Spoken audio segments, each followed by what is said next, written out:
ਧੰਨ ਵਾਹਿਗੁਰੂ ਸਾਹਿਬ ਜੀ। ਡੰਡੋਤ ਬੰਧਨ ਅਨੇਕ ਬਾਰ, ਸਰਬ ਕਲਾ ਸਮਰਥ। ਢੋਲਨ ਤੇ ਰਾਖੋ ਪ੍ਰਭੂ, ਨਾਨਕ ਦੇ ਕਰ ਹੱਥ। ਤੇਰੇ ਕਵਨ ਕਵਨ ਗੁਣ ਕਹਿ ਕੈ ਗਾਵਾਂ, ਤੂੰ ਸਾਹਿਬ ਗੁਣੀ ਨਿਧਾਨਾ। ਤੁਮਰੀ ਮਹਿਮਾ ਬਰਨ ਨਾ ਸਾਕੋ, ਤੂੰ ਠਾਕੁਰ ਊਚ ਭਗਵਾਨਾ। ਧੰਨ ਵਾਹਿਗੁਰੂ ਸਾਹਿਬ ਜੀ। ਗੌੜੀ ਕਬੀਰ ਜੀ ਦੇ ਮੁਹਾਰ ਲਗਾਮ ਪਹਿਰਾਵੋ, ਸਗਲ ਤਾਂ ਜੀਨ ਗਗਨ ਦੌਰਾਵੋ। ਦੇ ਮੁਹਾਰ ਲਗਾਮ ਪਹਿਰਾਵੋ, ਸਗਲ ਤਾਂ ਜੀਨ ਗगन दोहरावो। अपने विचार असवारी कीजै, सहज कै पावड़ै पग धर लीजै। रहाओ चल रे बैकुंठ तुझै ले तारों, इंचै ता प्रेम के चैबुक मारूं। कहत कबीर भले असवारा, भेद कतेब ते रहें निरारा। कहत कबीर भले असवारा, भेद कतेब ते ਰਹਿ ਨਿਰਾਰਾ। ਵਾਹਿਗੁਰੂ ਜੀ ਕਾ ਖਾਲਸਾ, ਵਾਹਿਗੁਰੂ ਜੀ ਕੀ ਫਤਿਹ। ਇਹ ਪਵਿੱਤਰ ਸ਼ਬਦ ਜੋ ਆਪ ਜੀ ਨੇ ਸਰਵਣ ਕੀਤਾ ਹੈ, ਗੌੜੀ ਰਾਗ ਦੇ ਵਿੱਚ ਭਗਤ ਕਬੀਰ ਜੀ ਦਾ ਉਚਾਰਨ ਕੀਤਾ ਹੋਇਆ ਹੈ। ਇਸ ਪਵਿੱਤਰ ਸ਼ਬਦ ਦੇ ਵਿੱਚ ਭਗਤ ਜੀ ਮਨ ਦੀ ਗੱਲ ਕਰ ਰਹੇ ਹਨ। ਮਨ ਵਿਚਾਰਾਂ ਦਾ ਸਮੂਹ ਹੈ। ਇਹ ਮਨ ਪੰਜ ਤੱਤ ਕੋ ਜੀਉ। ਇਹ ਜਿਹੜਾ ਮਨ ਹੈ, ਪੰਜ ਤੱਤਾਂ ਦਾ ਇਹ ਪੁਤਲਾ ਹੈ। ਪੰਜ ਤੱਤਾਂ ਤੋਂ ਬਣਿਆ ਪਦਾਰਥਾਂ ਤੋਂ ਜਨਮ ਲਿਆ ਇਸਨੇ। ਇਹ ਪਦਾਰਥਾਂ ਦੇ ਨਾਲ ਜੁੜਿਆ ਹੈ। ਹਰ ਵਿਚਾਰ ਇਹ ਪਦਾਰਥਾਂ ਵਿੱਚੋਂ ਕੋਈ ਵੀ ਵਿਚਾਰ ਹੈ, ਪਦਾਰਥਾਂ ਦੇ ਨਾਲ ਹੁੰਦੀ ਹੈ, ਖਿੱਚ ਪਦਾਰਥਾਂ ਦੀ ਹੁੰਦੀ ਹੈ।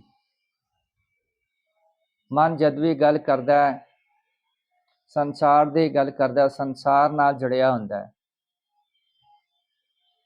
ਜੇ ਇਹਨੂੰ ਗੁਰੂ ਦੀ ਰਹਿਮਤ ਇਸ ਦੇ ਉੱਤੇ ਹੋ ਜਾਏ, ਜੇ ਗੁਰੂ ਦੇ ਚਰਨਾਂ ਦਾ ਭੋਰਾ ਬਣ ਜਾਏ, ਫਿਰ ਇਹ ਪਰਮੇਸ਼ਰ ਦੀ ਗੱਲ ਕਰਦਾ ਹੈ। ਗੁਰੂ ਸਾਹਿਬ ਜੀ ਨੇ ਕਿਹਾ, ਮਨ ਤੂੰ ਜੋਤ ਸਰੂਪ ਹੈ, ਆਪਣਾ ਮੂਲ ਪਛਾਣ। ਮਨ ਹਰਜੀ ਤੇਰੇ ਨਾਲ ਹੈ, ਗੁਰਮਤੀ ਰੰਗ ਮਾਣ। ਗੁਰੂ ਦੇ ਰਾਹੀਂ ਆਪਣੇ ਅਸਲੇ ਨੂੰ ਵੀ ਪਹਿਚਾਣ ਸਕਦਾ ਹੈ। ਇਹ ਕਿੱਥੋਂ ਪੈਦਾ ਹੋਇਆ। ਮਨ ਦੀ ਆਪਣੀ ਵਿਚਾਰ ਹੈ, ਸੰਸਾਰ ਦੇ ਨਾਲ ਵੀ ਜੁੜ ਸਕਦਾ ਹੈ, ਜੁੜਿਆ ਹੁੰਦਾ ਹੈ, ਅਤੇ ਨਿਰੰਕਾਰ ਨਾਲ ਵੀ। ਮਨ ਵੀ ਅਤੇ ਸਾਰੇ ਪਦਾਰਥ ਵਾਹਿਗੁਰੂ ਪਰਮੇਸ਼ਰ ਨੇ ਪੈਦਾ ਕੀਤੇ ਨੇ। ਖੇਡ ਤਾਂ ਪਰਮੇਸ਼ਰ ਦੀ ਹੈ। ਮਨ ਜੋ ਹੈ ਵਿਚਾਰਾਂ ਦਾ ਸਮੂਹ ਹੈ। 24 ਘੰਟੇ ਇਸ ਦੇ ਵਿੱਚ ਵਿਚਾਰਾਂ ਉਤਪੰਨ ਹੁੰਦੀਆਂ ਰਹਿੰਦੀਆਂ ਹਨ, ਪੈਦਾ ਹੁੰਦੀਆਂ ਹਨ, ਵਿਚਾਰਾਂ ਨਿਕਲਦੀਆਂ ਰਹਿੰਦੀਆਂ ਹਨ। ਵਿਚਾਰਾਂ ਨੂੰ ਰੋਕਣਾ, ਵਿਚਾਰਾਂ ਨੂੰ ਖਤਮ ਕਰ ਦੇਣਾ ਮਨ ਨੂੰ ਮਾਰਨ ਦੇ ਬਰਾਬਰ ਹੈ। ਮਨ ਨੂੰ ਮਾਰਨਾ ਬਹੁਤ ਔਖਾ ਹੈ। ਮਨ ਨੂੰ ਮਾਰਨ ਤੋਂ ਭਾਵ ਹੈ ਕਿ ਮਨ ਸੰਸਾਰਕ ਦੁਨੀਆ ਦੇ ਪਦਾਰਥਾਂ ਵੱਲ ਦੌੜਦਾ ਹੈ। ਇਸ ਪਾਸੋਂ ਰੋਕ ਲੈਣਾ ਮਨ ਦੀ ਮੌਤ ਹੋ ਜਾਂਦੀ ਹੈ। ਸੰਸਾਰਕ ਪਦਾਰਥਾਂ ਵੱਲ ਜਿਤਨਾ ਦੌੜੇਗਾ ਮਨੁੱਖ ਇਤਨੀ ਹੀ ਇਹਦੀ ਖਿੱਚ ਪ੍ਰਬਲ ਹੁੰਦੀ ਹੈ ਪਦਾਰਥਾਂ ਵੱਲ। ਹਾਂ, ਇਹ ਕੋਈ ਵੀ ਪਦਾਰਥ ਹੈ ਦੁਨੀਆ ਦਾ ਮਨ ਨੂੰ ਚੰਗਾ ਲੱਗਦਾ ਹੈ ਔਰ ਉਸ ਦੀ ਪ੍ਰਾਪਤੀ ਲਈ ਇਹ ਦੌੜਦਾ ਹੈ। ਮੇਰੇ ਕੋਲ ਆਹ ਵੀ ਹੋਣਾ ਚਾਹੀਦਾ, ਆਹ ਵੀ ਹੋਣਾ ਚਾਹੀਦਾ। ਹਰ ਚੀਜ਼ ਨੂੰ ਪ੍ਰਾਪਤ ਕਰਕੇ ਇਹ ਖੁਸ਼ ਹੋ ਜਾਂਦਾ ਹੈ। ਪਰ ਆਹ ਜਿਹੜੀ ਖੁਸ਼ੀ ਹੈ ਮਨ ਦੀ, ਇਹ ਪੱਕੀ ਨਹੀਂ ਹੈ, ਕੁਝ ਸਮੇਂ ਲਈ ਹੈ। ਜਿਵੇਂ ਕਿ ਕੋਈ ਪਦਾਰਥ ਖਾਧਾ 1-2 ਘੰਟੇ ਦੇ ਲਈ ਇਹ ਖੁਸ਼ ਹੋ ਜਾਂਦਾ ਹੈ। ਫਿਰ ਹੋਰ ਕੋਈ ਵੱਡੀ ਚੀਜ਼ ਇਸ ਨੂੰ ਪ੍ਰਾਪਤ ਹੋ ਗਈ, ਕੋਈ ਕੱਪੜਾ ਖਰੀਦ ਲਿਆ ਤਾਂ 1 ਮਹੀਨਾ 2 ਮਹੀਨੇ ਉਸ ਚੀਜ਼ ਨੂੰ ਹੰਢਾਉਂਦਾ ਹੈ ਤੇ ਖੁਸ਼ ਹੁੰਦਾ ਹੈ। ਜੇ ਉਸ ਤੋਂ ਵੱਡੀ ਚੀਜ਼ ਕੋਈ ਲੈ ਲਈ, ਮੋਬਾਈਲ ਵਗੈਰਾ, ਫਿਰ 6 ਮਹੀਨਾ ਹੋਰ ਖੁਸ਼ ਹੋ ਜਾਂਦਾ ਹੈ। ਇਵੇਂ ਪਦਾਰਥ ਵੱਧਦਾ ਰਹਿੰਦਾ ਹੈ, ਇਹਦੀ ਖੁਸ਼ੀ ਵੱਧਦੀ ਰਹਿੰਦੀ ਹੈ, ਪਰ ਸਥਾਈ ਨਹੀਂ ਹੈ, ਪੱਕੀ ਨਹੀਂ ਹੈ। ਜਦੋਂ ਕੋਈ ਦੂਸਰੀ ਚੀਜ਼ ਵੇਖਦਾ ਹੈ ਤਾਂ ਫਿਰ ਦੁਖੀ ਵੀ ਹੋ ਜਾਂਦਾ ਹੈ।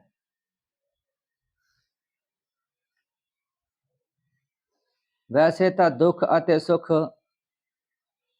ਮਨ ਨੂੰ ਹੀ ਵਿਆਪਦੇ ਹਨ।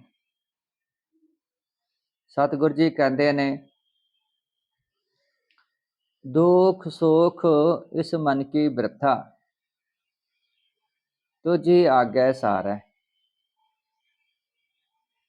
ਸੁਖ ਦੁਖ ਇਸ मन की बिरथा, तुम ही आज्ञा सारना।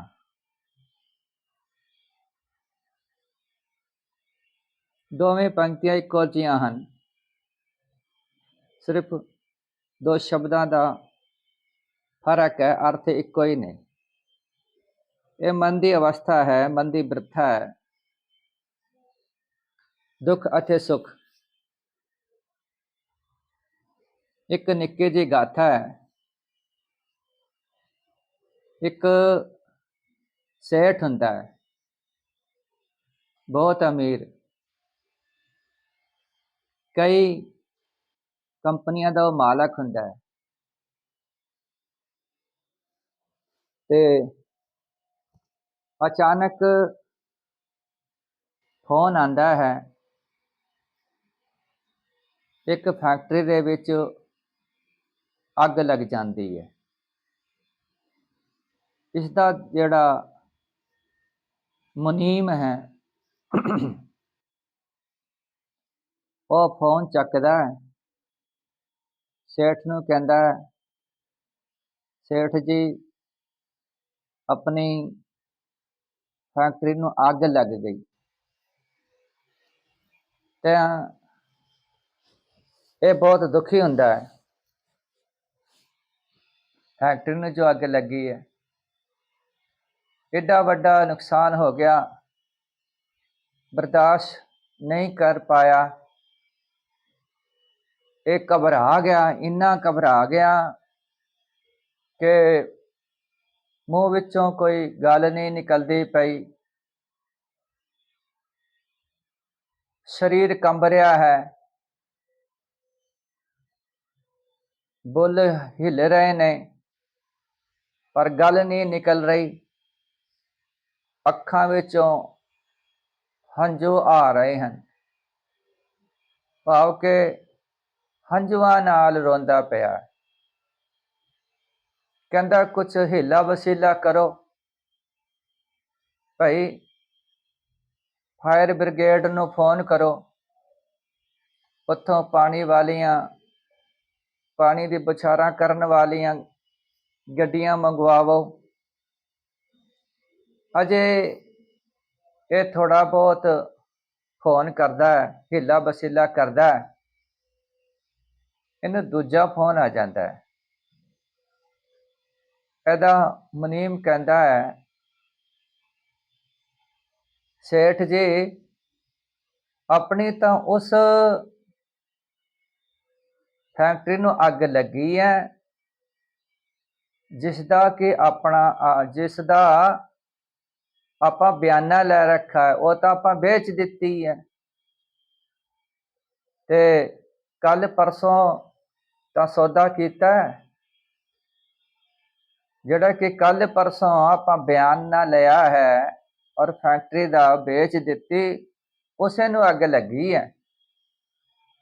ਜਿਹੜਾ ਸੇਠ 5 ਮਿੰਟ ਪਹਿਲਾਂ ਰੋਂਦਾ ਪਿਆ ਸੀ, ਅੱਖਾਂ ਵਿੱਚੋਂ ਅੰਜੂ ਵਗ ਰਹੇ ਸਨ, ਇੱਕਦਮ ਤਾੜੀ ਮਾਰ ਕੇ ਜ਼ੋਰ ਦੀ ਹੱਸਦਾ ਹੈ, ਕਿਲਕਾਰੀ ਮਾਰਦਾ ਹੈ, ਕਹਿੰਦੇ ਕਮਾਲ ਹੋ ਗਏ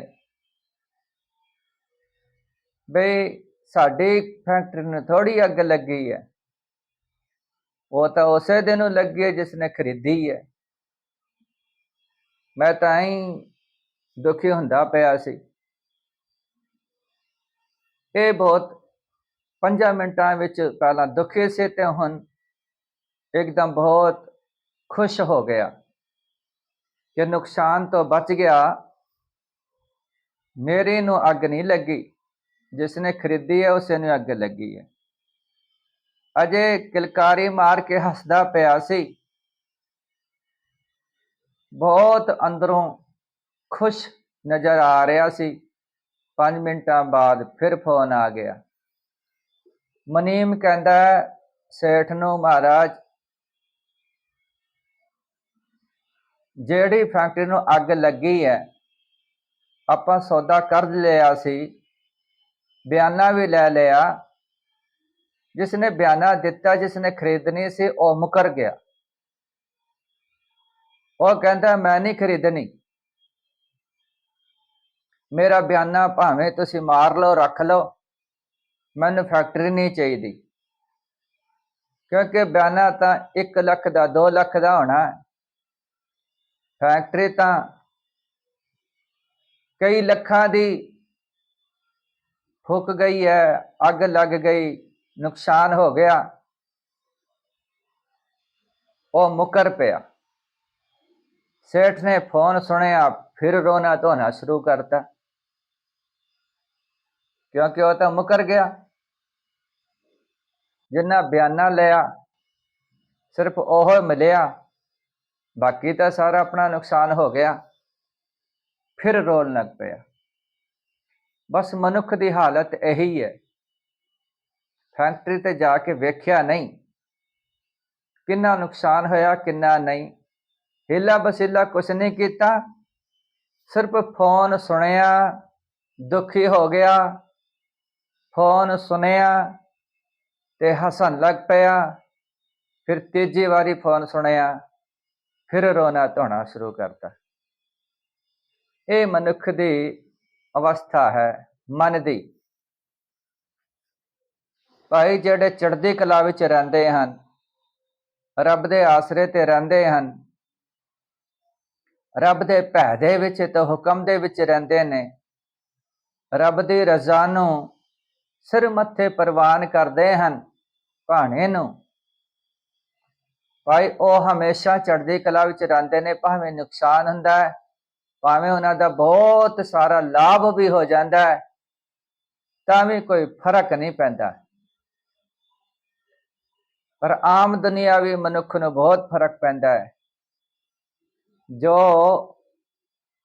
ਆਪਣੇ ਮਨ ਦੇ ਤਲ ਤੇ ਜਿਉਂਦਾ ਹੈ। ਮਨ ਬਲਵਾਨ ਹੈ, ਚੜ੍ਹਦੀ ਕਲਾ ਵਿੱਚ, ਫਿਰ ਦੁੱਖ ਨਹੀਂ ਵਿਆਪਦਾ। ਅਜੇ ਇੱਕਦਮ ਦੁਨਿਆਵੀ ਹੈ,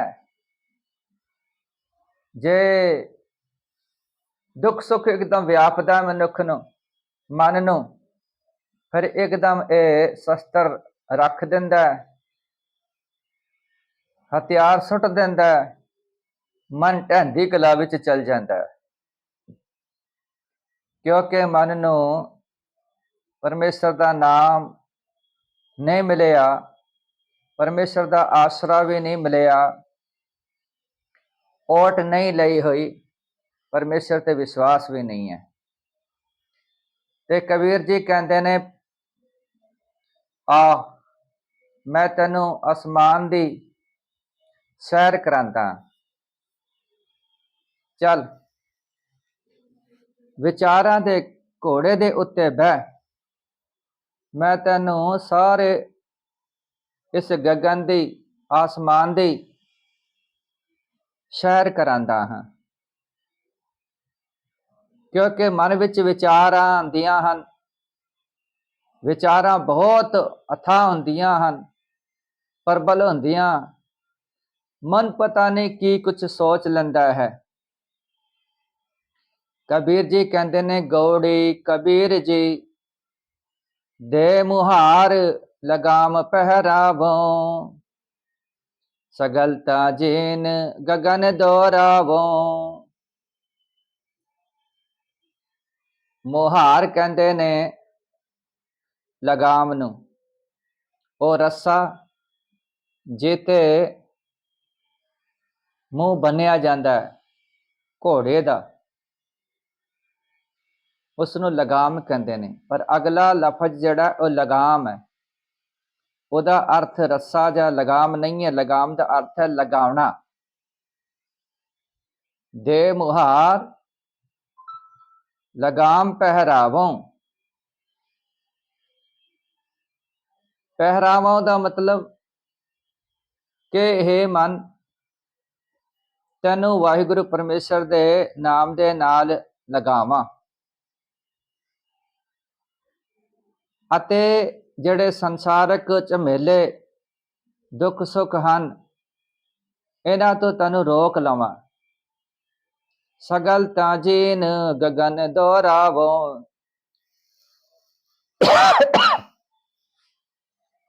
ਗਗਨ ਕਹਿੰਦੇ ਨੇ ਆਸਮਾਨ ਨੂੰ, ਦੋਰਾਵਾਂ ਤੈਨੂੰ ਘੁਮਾ ਕੇ ਲਿਆਵਾਂ।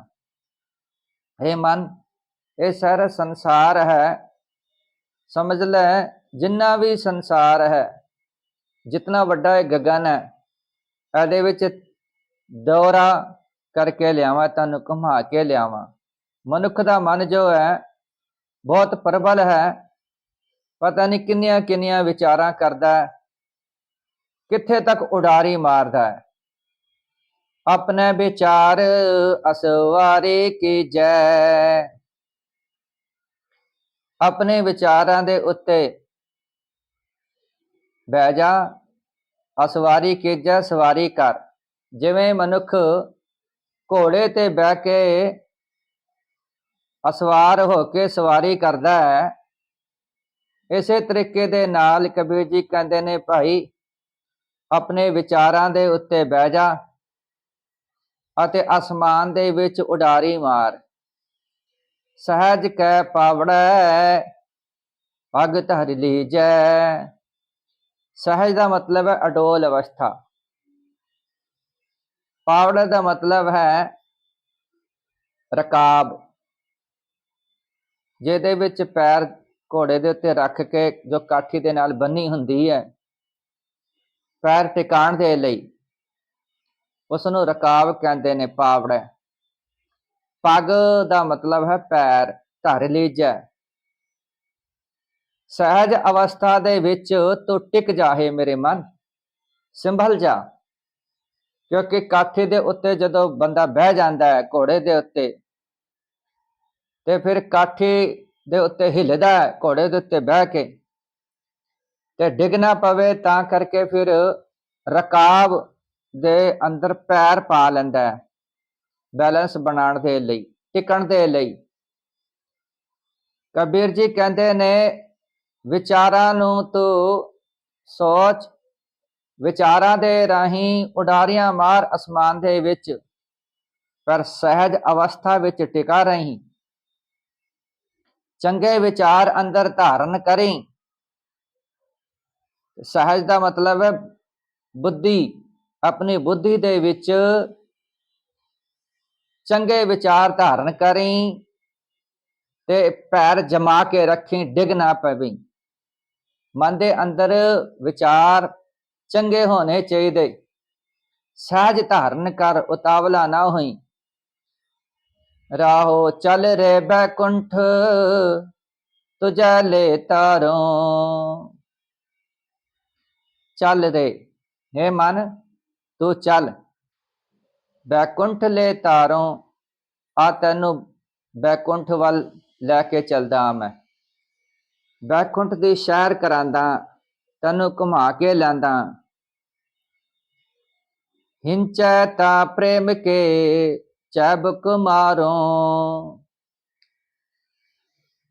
ਜੇ ਹਿਚਕਟਾਹਟ ਰੱਖਦਾ ਹੈ, ਜੇ ਰੁਕਦਾ ਹੈ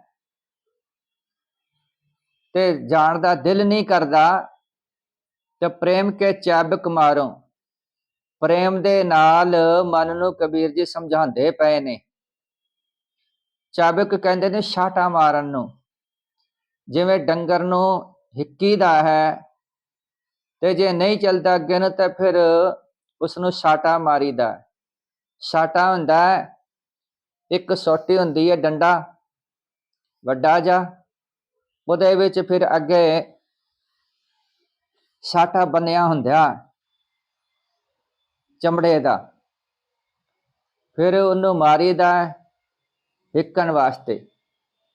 ਕਬੀਰ ਜੀ ਕਹਿੰਦੇ ਜੇ ਮੇਰਾ ਮਨ ਰੁਕਦਾ ਹੈ ਚੰਗੇ ਵਿਚਾਰਾਂ ਵੱਲ ਤੋਂ, ਨਹੀਂ ਚੱਲਦਾ ਤਾਂ ਪ੍ਰੇਮ ਕੇ ਚਾਬਕ ਮਾਰੋ, ਫਿਰ ਮੈਂ ਬਹੁਤ ਪਿਆਰ ਦੇ ਨਾਲ ਉਸਨੂੰ ਸਮਝਾਉਂਦਾ।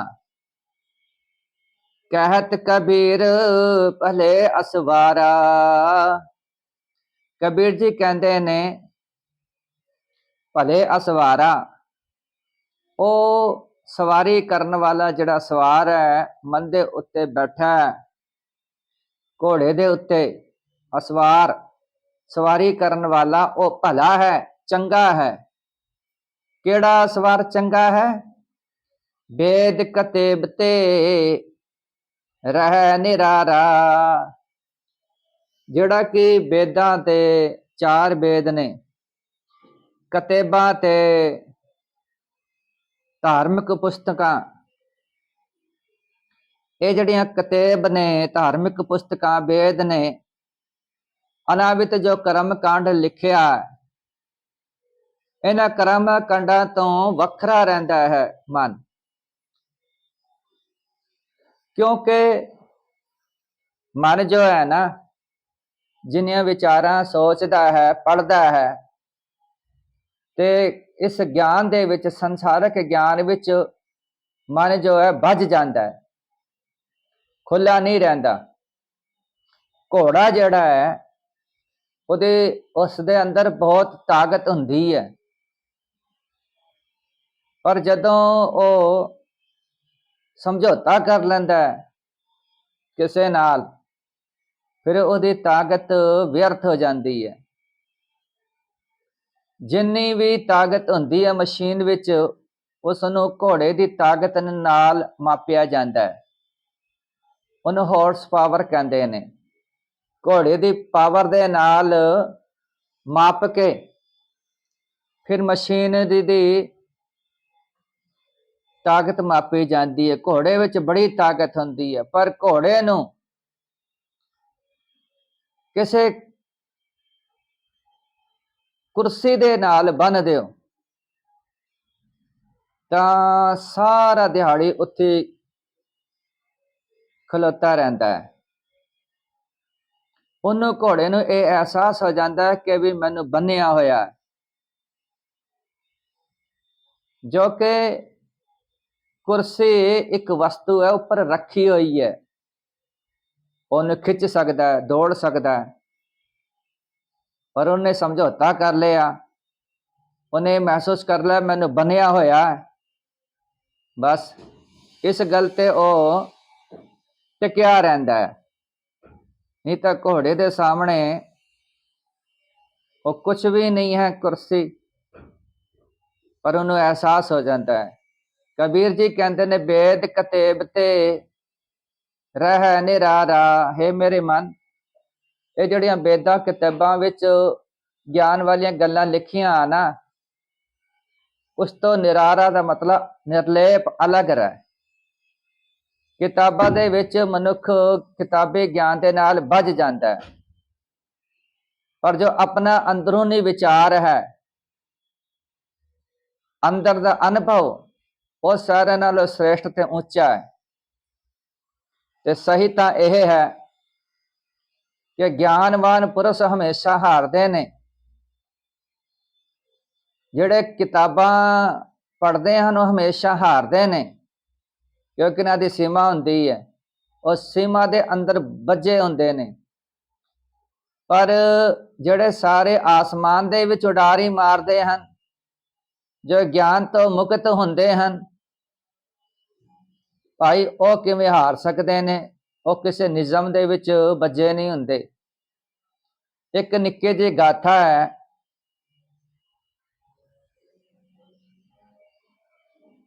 ਉੜੀਸਾ ਦੇ ਵਿੱਚ ਇੱਕ ਰਾਜਾ ਹੋਇਆ। ਰਾਜੇ ਦਾ ਨਾਮ ਸੀ ਭੋਜ, ਰਾਜਾ ਭੋਜ। ਉਸਦੇ ਕੋਲ ਵੱਡੇ ਵੱਡੇ ਗਿਆਨੀ ਪੁਰਸ਼ ਸਨ, ਪੜ੍ਹੇ ਲਿਖੇ। ਉੱਥੇ ਇੱਕ ਵਿਦਵਾਨ ਬੰਦਾ ਆਇਆ, ਉਹ ਬਹੁਤ ਪੜ੍ਹਿਆ ਲਿਖਿਆ ਸੀ। ਤਾਂ ਉਸਨੇ ਰਾਜੇ ਨੂੰ ਕਿਹਾ ਮੈਂ ਤੁਹਾਡੇ ਵਿਦਵਾਨਾਂ ਦੇ ਨਾਲ ਧਾਰਮਿਕ ਚਰਚਾ ਕਰਨੀ ਚਾਹੁੰਦਾ। ਕੋਈ ਵਿਦਵਾਨ ਬੰਦਾ ਹੈ ਜੋ ਮੇਰੇ ਨਾਲ ਚਰਚਾ ਕਰ ਸਕਦਾ ਤੇਰੇ ਪੂਰੇ ਰਾਜ ਦੇ ਵਿੱਚ? ਰਾਜੇ ਨੇ, ਭੋਜ ਨੇ ਕਿਹਾ ਕਿ ਵਿਦਵਾਨ ਤਾਂ ਵੀ ਮੇਰੇ ਮੁਲਕ ਵਿੱਚ ਬਹੁਤ ਨੇ, ਇੱਕ ਤੋਂ ਇੱਕ ਵੱਡਾ ਵਿਦਵਾਨ ਹੈ, ਕਰ ਲਓ ਚਰਚਾ। ਹੁਣ ਸਾਰੇ ਵਿਦਵਾਨ ਡਰ ਗਏ, ਕਿਸੇ ਦੀ ਹਿੰਮਤ ਨਹੀਂ ਪਈ ਉਸ ਦੇ ਨਾਲ ਚਰਚਾ ਕਰਨ ਦੇ ਲਈ। ਉਹਨਾਂ ਨੇ ਇੱਕ ਵਿਦਵਾਨਾਂ ਨੇ ਸਕੀਮ ਬਣਾਈ, ਜਿਹੜੇ ਬ੍ਰਾਹਮਣ ਸਨ। ਸਕੀਮ ਇਹ ਬਣਾਈ ਕਿ ਵੀ ਉਹ ਨਾ ਇੱਕ ਜੋ ਅਨਪੜ੍ਹ ਬੰਦਾ ਸੀ, ਜਿਸ ਨੂੰ ਕੋਈ ਸਮਝ ਨਹੀਂ ਸੀ, ਉਸ ਨੂੰ ਤਿਆਰ ਕਰਕੇ ਲਿਆਏ। ਉਸਦਾ ਨਾਮ ਸੀ ਗੰਗਾ ਤੇਲੀ। ਗੰਗਾ ਤੇਲੀ ਨੂੰ ਲਿਆਏ, ਉਹਨੂੰ ਕਿਹਾ ਕਿ ਭਈ ਤੂੰ ਚਰਚਾ ਕਰਨੀ ਹੈ ਇੱਕ ਵਿਦਵਾਨ ਦੇ ਨਾਲ, ਉਹ ਬਹੁਤ ਪੜ੍ਹਿਆ ਲਿਖਿਆ ਤੇ ਤੈਨੂੰ ਤਾਂ ਇੱਕ ਸ਼ਲੋਕ ਵੀ ਨਹੀਂ ਆਂਦਾ, ਨਾ ਸੰਸਕ੍ਰਿਤੀ ਆਂਦੀ, ਨਾ ਚੰਗੀ ਤਰੀਕੇ ਦੇ ਨਾਲ ਕੋਈ ਕਿਤਾਬ ਪੜ੍ਹ ਸਕਦਾ, ਅਨਪੜ੍ਹ ਹੈ। ਤਾਂ ਤੂੰ ਇਹ ਗੱਲ ਕਹਿ ਕੇ ਵੀ ਮੈਂ ਬੋਲਦਾ ਨਹੀਂ, ਇਸ਼ਾਰੇ ਦੇ ਨਾਲ ਗੱਲ ਕਰਨੀ ਹੈ, ਇਸ਼ਾਰੇ ਨਾਲ ਚਰਚਾ ਕਰਨੀ ਹੈ। ਬਸ ਤੂੰ ਇਸ਼ਾਰਾ ਕਰਦਾ ਰਹੀਂ, ਮੂੰਹ ਨਾਲ ਨਾ ਬੋਲੀ।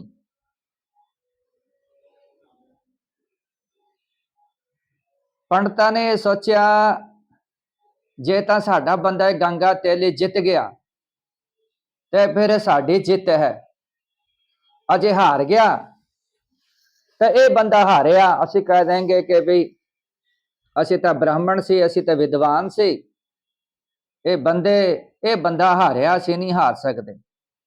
ਤੇ ਬੇਇੱਜ਼ਤੀ ਹੋਣੀ ਇੱਕ ਬੰਦੇ ਦੀ ਹੋਣੀ ਹੈ, ਤੇ ਜਿੱਤ ਗਈ ਤਾਂ ਸਿਹਰਾ ਸਾਨੂੰ ਸਾਰਿਆਂ ਸਿਰ ਤੇ ਬੰਨਿਆ ਜਾਏਗਾ। ਬੰਦਾ ਅਸੀਂ ਤਿਆਰ ਕੀਤਾ। ਗੰਗਾ ਤੇਲੀ ਤਿਆਰ ਹੋ ਗਿਆ, ਆਇਆ ਤਾਂ ਉਹਨੂੰ ਨਵੀਂ ਜੁੱਤੀ ਪਵਾਈ, ਨਵੇਂ ਕੱਪੜੇ ਪਵਾਏ, ਪੱਗ ਬੰਨ ਕੇ ਐ ਤਿਆਰ ਕਰਤਾ। ਜਦੋਂ ਘਰੋਂ ਤੁਰਿਆ ਤੇ ਜੁੱਤੀ ਨਵੀਂ ਸੀ, ਉਹਦੇ ਪੈਰ ਨੂੰ ਵੱਢਣ ਲੱਗ ਪਈ। ਉਸਨੇ ਜੁੱਤੀ ਕੱਢੀ ਗੰਗੇ ਤੇਲੀ ਨੇ ਤੇ ਚਾਦਰ ਵਿੱਚ ਵਲੇਟ ਲਈ। ਜਦੋਂ ਸਭਾ ਦੇ ਵਿੱਚ ਬੈਠਿਆ ਤੇ ਜਿਹੜਾ ਵਿਦਵਾਨ ਚਰਚਾ ਕਰਨ ਲਈ ਆਇਆ, ਉਹ ਕਹਿੰਦਾ ਤੇਰੇ ਕੋਲ ਇਹ ਕਿਹੜਾ ਧਰਮ ਗ੍ਰੰਥ ਹੈ ਜਿਹਦੇ ਵਿੱਚੋਂ ਤੂੰ ਚਰਚਾ ਕਰੇਂਗਾ? ਉਹ ਕਹਿੰਦਾ ਕੰਟਕ ਚੂਰ। ਵਿਦਵਾਨ ਪਹਿਲਾਂ ਹੀ ਲੱਗਿਆ, ਯਾਰ ਕਿਤਾਬਾਂ ਬੜੀਆਂ ਪੜ੍ਹੀਆਂ ਮੈਂ, ਧਰਮ ਗ੍ਰੰਥ ਬੜੇ ਪੜ੍ਹੇ ਨੇ, ਇਹ ਕੰਟਕ ਚੂਰ ਕਿਹੜਾ ਗ੍ਰੰਥ ਹੈ? ਉਹਦਾ ਮਤਲਬ ਸੀ ਕੰਡਾਂ ਨੂੰ ਚੋਰਿਆ ਕਰਨ ਵਾਲਾ, ਭਾਵ ਕਿ ਜੁੱਤੀ ਸੀ ਉਹਨੇ ਚਾਦਰ ਵਿੱਚ ਵਲੇਟੀ ਹੋਈ ਸੀ। ਚਰਚਾ ਸ਼ੁਰੂ ਹੋਣ ਲੱਗ ਪਈ ਤੇ ਉਸਨੇ ਕਿਹਾ, ਗੰਗਾ ਤੇਲੀ ਨੇ, ਕਿ ਮੈਂ ਮੂੰਹ ਨਾਲ ਚਰਚਾ ਨਹੀਂ ਕਰਨੀ, ਇਸ਼ਾਰੇ ਨਾਲ ਕਰਨੀ ਹੈ। ਵਿਦਵਾਨ ਕਹਿਣ ਲੱਗਾ ਕੋਈ ਗੱਲ ਨਹੀਂ। ਵਿਦਵਾਨ ਨੇ ਫਿਰ ਪ੍ਰਸ਼ਨ ਕੀਤਾ, ਗੰਗਾ ਤੇਲੇ ਨੂੰ ਇੱਕ ਉਂਗਲ ਖੜੀ ਕਰ ਦਿੱਤੀ। ਉਹਦਾ ਮਤਲਬ ਸੀ ਪਰਮੇਸ਼ਰ ਇੱਕ ਹੈ। ਹੁਣ ਸਾਰੇ ਬ੍ਰਾਹਮਣਾਂ ਨੇ ਉਹਨੂੰ ਚਾਬੀ ਭਰ ਰੱਖੀ ਸੀ। ਗੰਗਾ ਤੇਲੇ ਨੂੰ ਕਹਿੰਦੇ ਰੁਕਣਾ ਨਹੀਂ, ਤੂੰ ਪਿੱਛੇ ਨਹੀਂ ਰਹਿਣਾ, ਕਰਨਾ ਕੁਛ ਨਾ ਕੁਛ ਇਸ਼ਾਰੇ।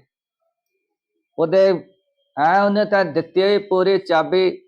ਵਿਦਵਾਨ ਨੇ, ਪੰਡਤ ਨੇ ਇੱਕ ਉਂਗਲ ਖੜੀ ਕਰੀ, ਗੰਗਾ ਤੇਲੇ ਨੇ ਦੋ ਕਰ ਦਿੱਤੀਆਂ।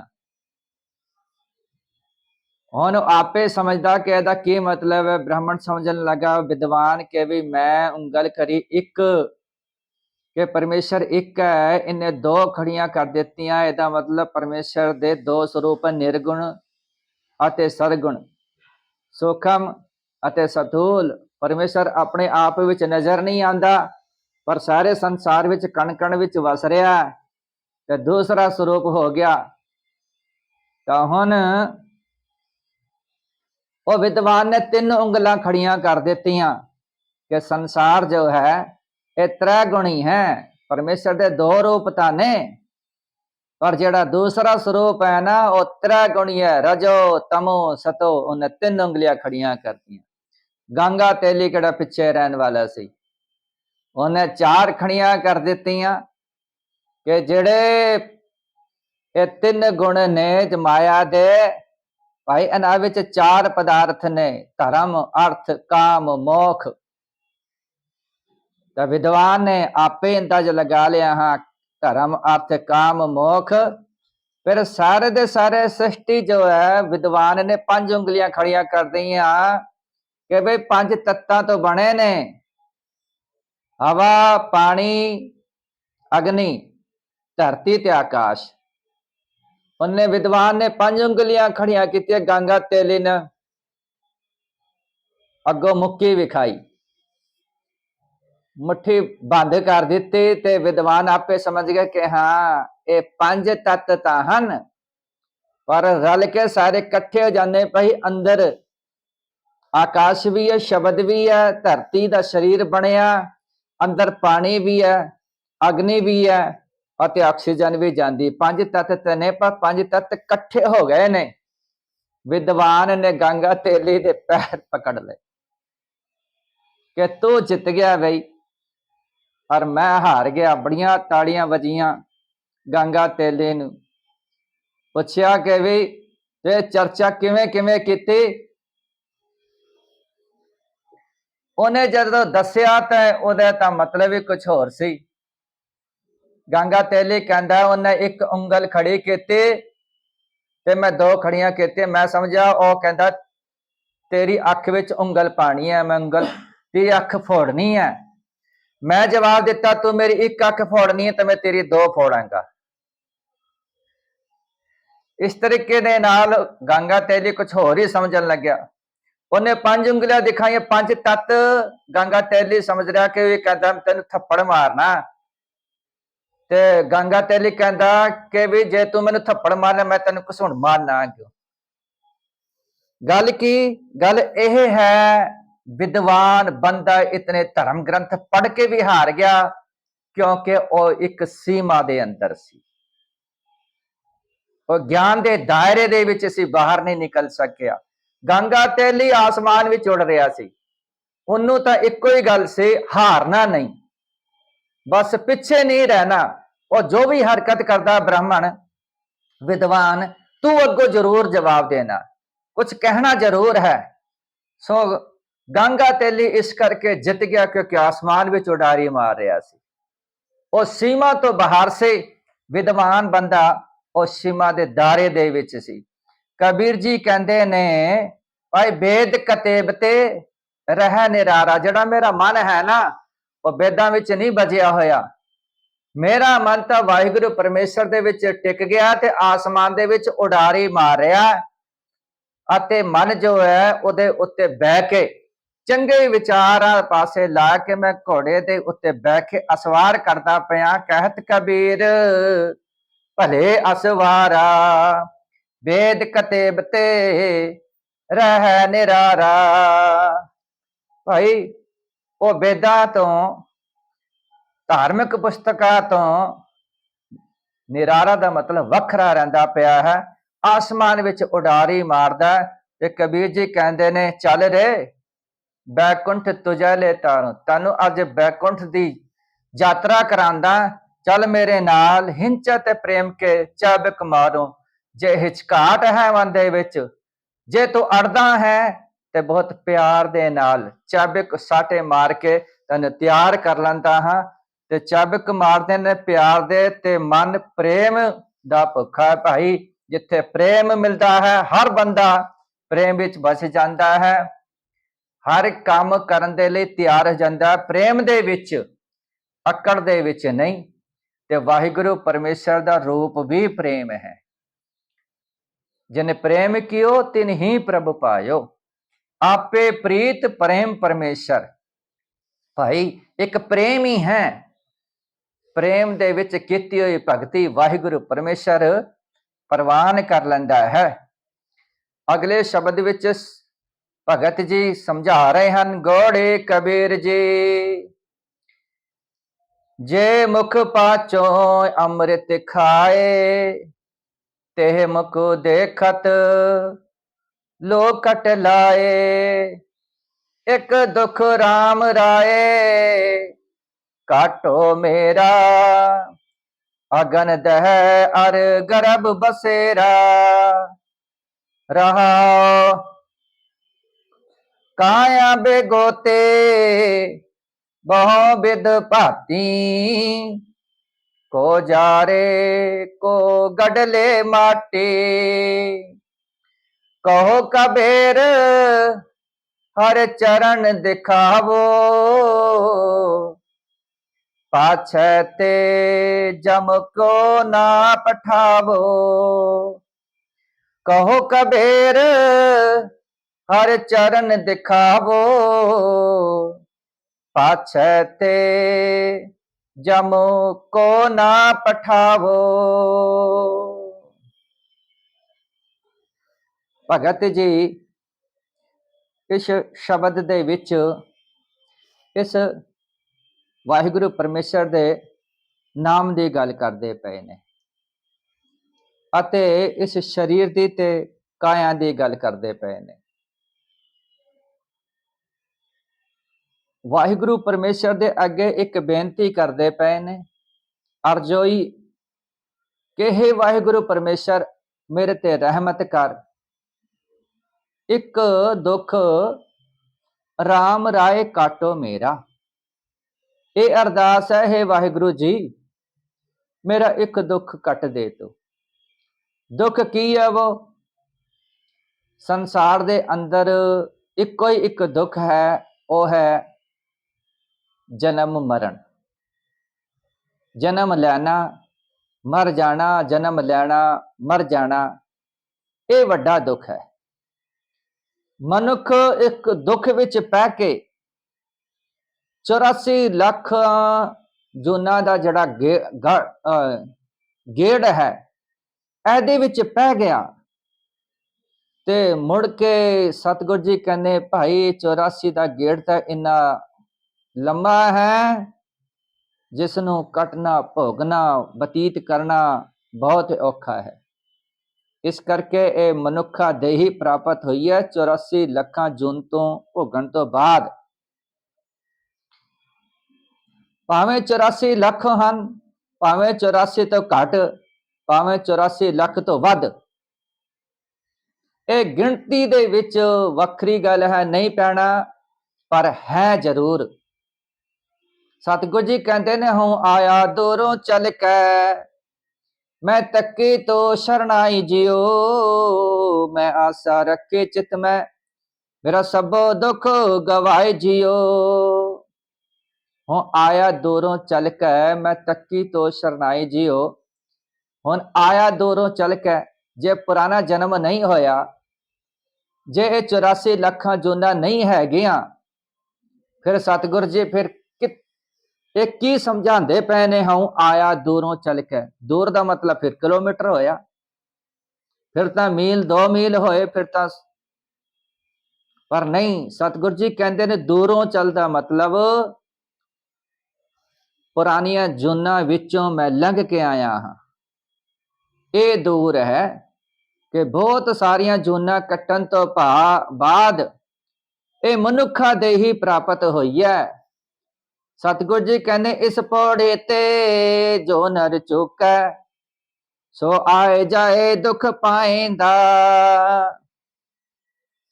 ਜਿਹੜਾ ਮਨੁੱਖ ਇਸ ਪੌੜੀ ਤੇ ਰਹਿ ਗਿਆ, ਚੁੱਕਾ ਦਾ ਮਤਲਬ ਜਿਹੜਾ ਰਹਿ ਗਿਆ, ਭਾਵ ਕਿ ਰੱਬ ਦੇ ਚਰਨਾਂ ਵਿੱਚ ਇੱਕ ਮਿਕ ਨਹੀਂ ਹੋਇਆ, ਉਸ ਨੂੰ ਵਾਹਿਗੁਰੂ ਪਰਮੇਸ਼ਰ ਦੀ ਖੁਸ਼ੀ ਨਹੀਂ ਮਿਲੀ, ਰਹਿਮਤ ਨਹੀਂ ਹੋਈ, ਤਾਂ ਮੁੜ ਕੇ ਉਹੀ ਲੰਬਾ ਜਿਹੜਾ ਗੇੜਾ ਹੈ 84 ਦਾ ਫਿਰ ਪੈ ਜਾਂਦਾ ਹੈ। ਤੇ ਇਸ ਨੂੰ ਕੱਟਣ ਦੇ ਲਈ ਇੱਕੋ ਇੱਕ ਹੈ, ਉਹ ਤਰੀਕਾ ਹੈ ਵਾਹਿਗੁਰੂ ਪਰਮੇਸ਼ਰ ਦਾ ਨਾਮ। ਨਾਮ ਹੀ ਹੈ ਜੋ ਸਾਰੇ ਦੁੱਖਾਂ ਨੂੰ ਕੱਟਣ ਦੇ ਯੋਗ ਹੈ। ਨਾਮ ਹੀ ਹੈ ਪਰਮੇਸ਼ਰ ਦਾ ਜੋ ਕੀਤੇ ਹੋਏ ਕਰਮਾਂ ਨੂੰ ਕੱਟ ਸਕਦਾ ਹੈ। ਵਾਹਿਗੁਰੂ ਪਰਮੇਸ਼ਰ ਦਾ ਨਾਮ ਹੀ ਹੈ ਜੋ ਲੇਖ ਲਿਖਿਆ ਹੋਇਆ ਸਾਡਾ ਉਹ ਪਾਟ ਸਕਦਾ ਹੈ। ਪਰਮੇਸ਼ਰ ਦਾ ਨਾਮ ਹੀ ਹੈ ਜਿਸ ਦੇ ਰਾਹੀਂ ਵਾਹਿਗੁਰੂ ਪਰਮੇਸ਼ਰ ਦੇ ਚਰਨਾਂ ਵਿੱਚ ਨਿਵਾਸ ਹੋ ਸਕਦਾ ਹੈ। ਤੇ ਸਤਿਗੁਰੂ ਜੀ ਕਹਿੰਦੇ ਨੇ ਭਗਤ ਕਬੀਰ ਜੀ, हे ਰਾਮ ਰਾਏ, हे ਵਾਹਿਗੁਰੂ ਜੀ, ਇੱਕ ਦੁੱਖ, ਇਹ ਮੇਰਾ ਜਿਹੜਾ ਜਨਮ ਮਰਨ ਦਾ ਦੁੱਖ ਹੈ ਨਾ, ਇੱਕ ਕਾਟੋ ਮੇਰਾ, ਇਹ ਮੇਰਾ ਤੂੰ ਕੱਟ ਦੇ ਦੁੱਖ। ਸਤਿਗੁਰੂ ਜੀ ਕਹਿੰਦੇ ਪਰਮੇਸ਼ਰ ਤੇ ਭੁੱਲੀਆਂ ਵਿਆਪਨ ਸਭੇ ਰੋਗ। ਸਭ ਤੋਂ ਵੱਡੀ ਜਿਹੜੀ ਬਿਮਾਰੀ ਤੇ ਰੋਗ ਨੇ ਨਾ, ਜਿਤਨੇ ਵੀ ਚਿਮੜਦੇ ਨੇ, ਉਹ ਵਾਹਿਗੁਰੂ ਪਰਮੇਸ਼ਰ ਨੂੰ ਭੁੱਲਣ ਕਰਕੇ। ਜਿਹੜੇ ਭੁੱਲ ਜਾਂਦੇ ਹਨ, ਜਿਹੜੇ ਯਾਦ ਰੱਖਦੇ ਹਨ, ਭਾਈ ਉਹ ਚੜ੍ਹਦੀ ਕਲਾ ਵਿੱਚ ਰਹਿੰਦੇ ਨੇ, ਉਹਨਾਂ ਨੂੰ ਨਵਾਂ ਜੀਵਨ ਮਿਲ ਜਾਂਦਾ ਹੈ। ਤੇ ਦੁੱਖ ਜਿਹੜਾ ਹੈ ਉਹ ਜਨਮ ਮਰਨ ਦਾ, ਜਨਮ ਮਰਨ ਤੋਂ ਰਹਿ ਜਾਂਦੇ ਨੇ ਜਿਹੜੇ ਕਿ ਸਿਮਰਨ ਕਰਦੇ ਹਨ। ਸਤਿਗੁਰੂ ਜੀ ਕਹਿੰਦੇ ਨੇ ਅਗਨ ਦਹਿ ਅਰ ਗਰਭ ਬਸੇਰਾ। ਅਗਨੀ ਦੇ ਵਿੱਚ ਦਹਿ ਦਾ ਮਤਲਬ ਸੜਾਏ ਜਾਂਦੇ ਹਨ, ਅਰ ਗਰਭ ਬਸੇਰਾ, ਕਈਆਂ ਨੂੰ ਫਿਰ ਦੂਸਰਾ ਜਨਮ ਹੋ ਜਾਂਦਾ ਹੈ। ਇਹ ਵਾਹਿਗੁਰੂ ਜੀ ਜਿਹੜੀ ਤ੍ਰਿਸ਼ਨਾ ਦੀ ਅਗਨ ਹੈ, ਤ੍ਰਿਸ਼ਨਾ ਦੇ ਅਗਨ ਵਿੱਚ ਜਿਹੜੇ ਸੜਦੇ ਹਨ, ਉਹ ਜਨਮ ਮਰਨ ਵਿੱਚ ਪਏ ਰਹਿੰਦੇ ਹਨ। ਮੈਨੂੰ ਇਹਨਾਂ ਦੁੱਖਾਂ ਤੋਂ ਤਕਲੀਫਾਂ ਤੋਂ ਬਚਾ ਲੈ, ਇਹ ਮੇਰਾ ਇੱਕ ਦੁੱਖ ਹੈ, ਜਨਮ ਮਰਨ ਮੇਰਾ ਕੱਟ ਦੇ। ਸਤਿਗੁਰੂ ਜੀ ਕਹਿੰਦੇ ਹਨ ਜੇ ਮੁਖ ਪਾਚੋ ਅੰਮ੍ਰਿਤ ਖਾਏ, ਜਿਸ ਮੁਖ ਦੇ ਰਾਹੀਂ, ਜਿਸ ਮੂੰਹ ਤੋਂ ਅੰਮ੍ਰਿਤ ਵਰਗੇ ਪਦਾਰਥ ਮਨੁੱਖ ਖਾਂਦਾ ਹੈ। ਪਾਚੋ ਦਾ ਮਤਲਬ 5 ਅੰਮ੍ਰਿਤ ਖਾਂਦਾ ਹੈ। 5 ਅੰਮ੍ਰਿਤ ਜਿਹੜੇ ਨੇ ਉਹ ਦੱਸੇ ਗਏ ਨੇ, ਇੱਕ ਤਾਂ ਦੁੱਧ, ਇੱਕ ਦਹੀਂ, ਇੱਕ ਘਿਓ, ਇਹ 3, ਇੱਕ ਹੈ ਖੰਡ ਤੇ ਇੱਕ ਹੈ ਸ਼ਹਿਦ। ਇਹ 5 ਅੰਮ੍ਰਿਤ ਦੱਸੇ ਗਏ ਨੇ।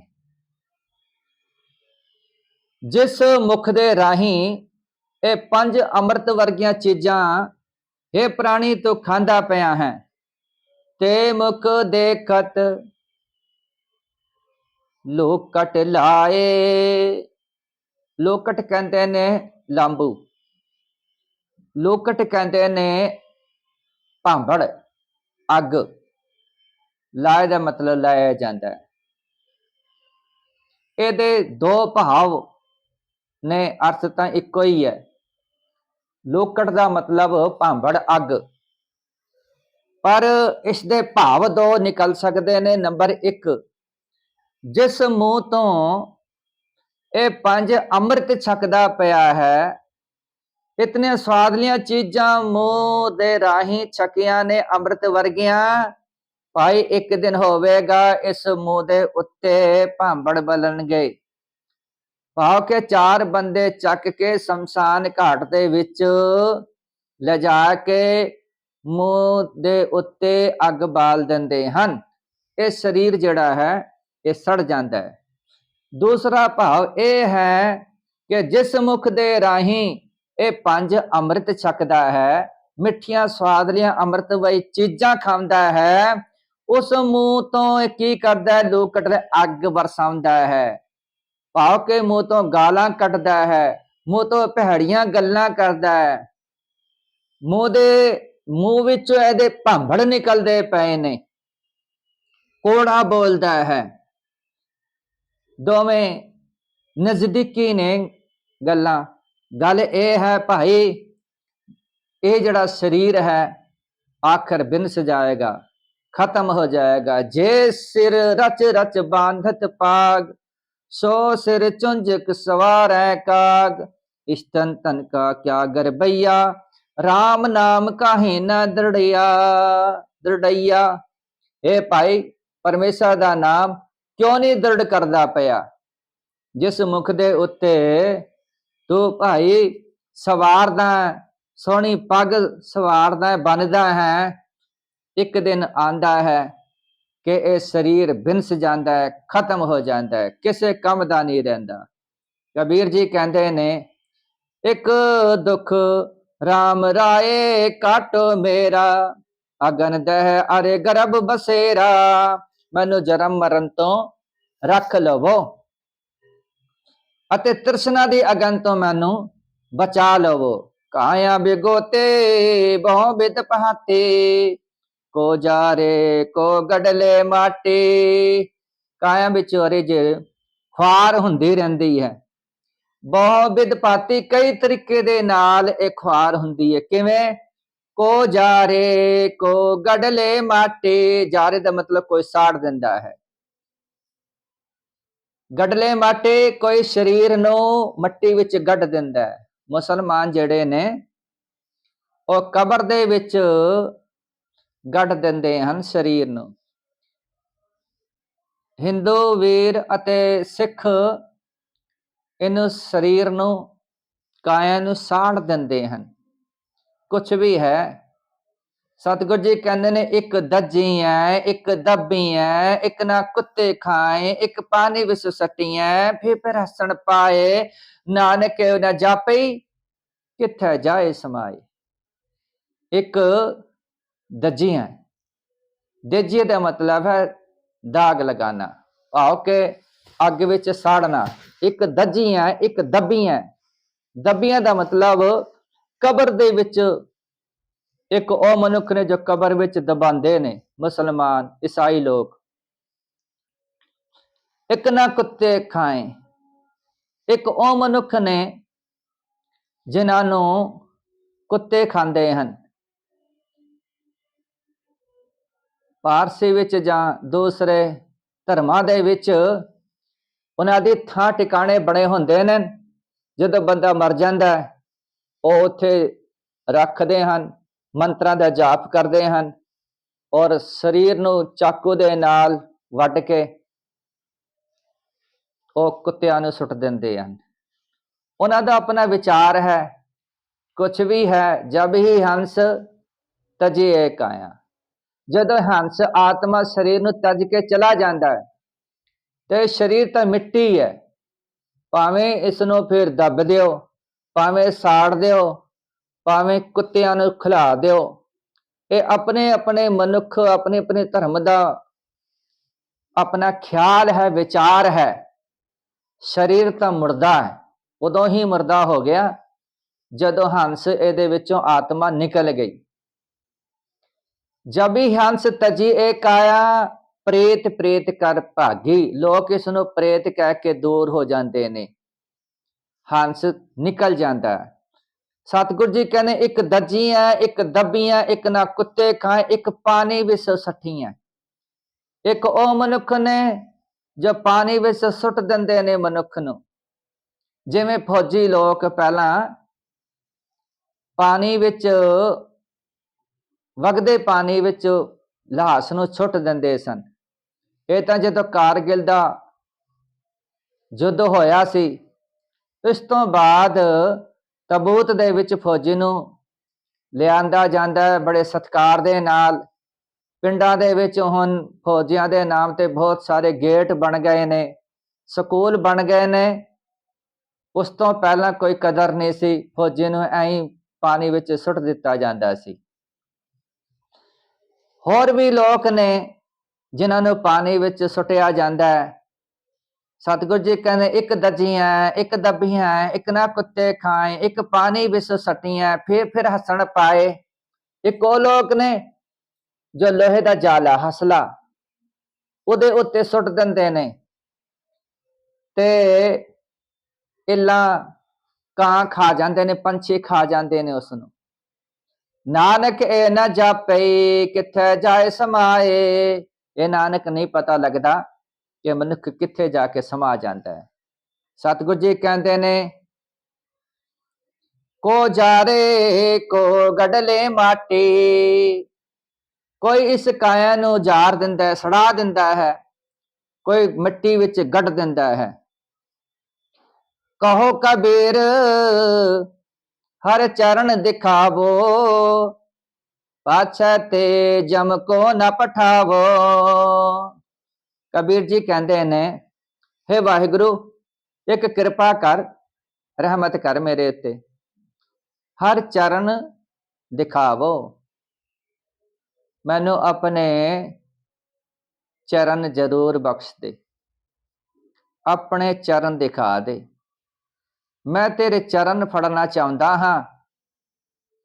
ਬਾਅਦ ਵਿੱਚ ਆਪਣੇ ਚਰਨ ਫੜਨ ਤੋਂ ਬਾਅਦ ਪਾਤਸ਼ਾਹ ਤੇ ਜਮ ਕੋ ਨਾ ਪਠਾਵੋ, ਬਾਅਦ ਵਿੱਚ ਭਾਵੇਂ ਜਮਦੂਤ ਨੂੰ ਸੱਦ ਲੈ, ਭਾਵੇਂ ਮੇਰੇ ਸਰੀਰ ਦਾ ਜੋ ਮਰਜ਼ੀ ਕਰ ਦੇ ਬਾਅਦ ਵਿੱਚ, ਪਰ ਇਸ ਕਾਇਆ ਵਿੱਚੋਂ ਆਤਮਾ ਨਿਕਲਣ ਤੋਂ ਪਹਿਲਾਂ ਮੈਨੂੰ ਵਾਹਿਗੁਰੂ ਜੀ ਆਪਣੇ ਦਰਸ਼ਨ ਬਖਸ਼ ਦੇ, ਆਪਣੇ ਚਰਨ ਦਿਖਾ ਦੇ। ਕਹੋ ਕਬੀਰ ਹਰ ਚਰਨ ਦਿਖਾਵੋ।